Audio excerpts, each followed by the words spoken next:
Hey everyone, welcome.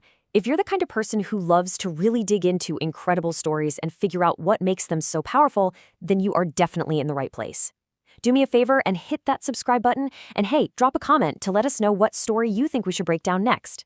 Today, we are getting into an absolute beast of a tale, a true epic of survival against literally impossible odds, the Revenant. So this is the question, right? This is at the very core of this whole story.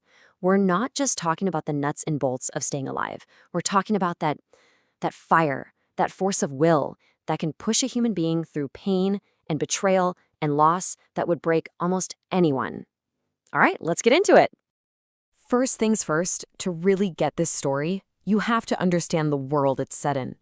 We're going way back to a time and a place where life was incredibly cheap, and the wilderness was a relentless force that did not care one bit if you lived or died. So, we meet our main guy, Hugh Glass. He's this grizzled, expert frontiersman, and he's guiding a team of fur trappers. But here's the most important detail. He's not alone. His half-Pawnee son, Hawk, is right there with him. And that relationship, that father-son bond, is the absolute anchor for everything that's about to go down. And things go sideways almost immediately. The whole camp gets ambushed by an Arikara war party. Now, it's really important to know why. They aren't just villains in the background. They're on a desperate mission, searching for a kidnapped woman, and these trappers are just in their way. The attack is absolutely brutal, it's chaotic, and it forces the handful of survivors to just run for their lives. But here's the thing. Surviving that ambush, that was just the warm-up. What comes next is this horrifying 1-2 punch.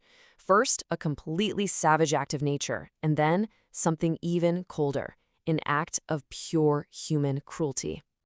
While he's scouting ahead of the group, Glass basically walks right into a mother grizzly bear and her cubs.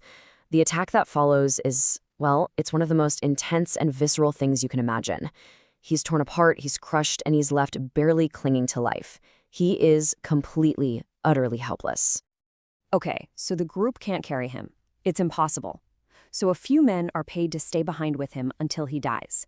But one of those men, John Fitzgerald, he's only looking out for number one. He sees Glass as a dead weight.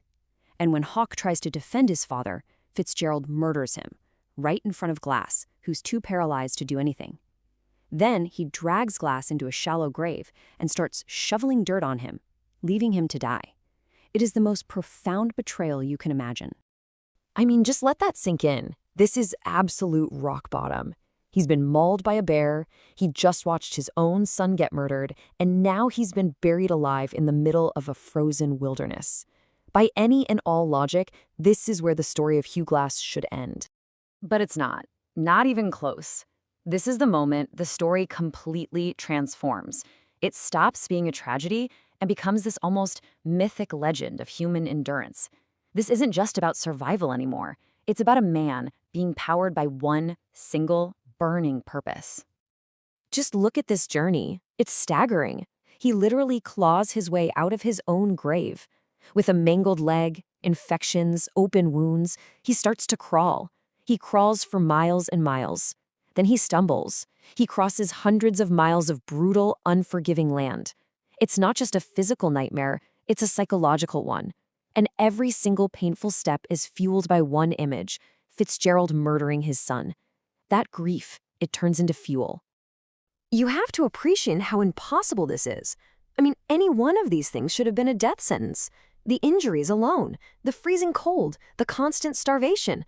But that last one on the list, the pursuit of vengeance, that became the engine that allowed him to push through everything else.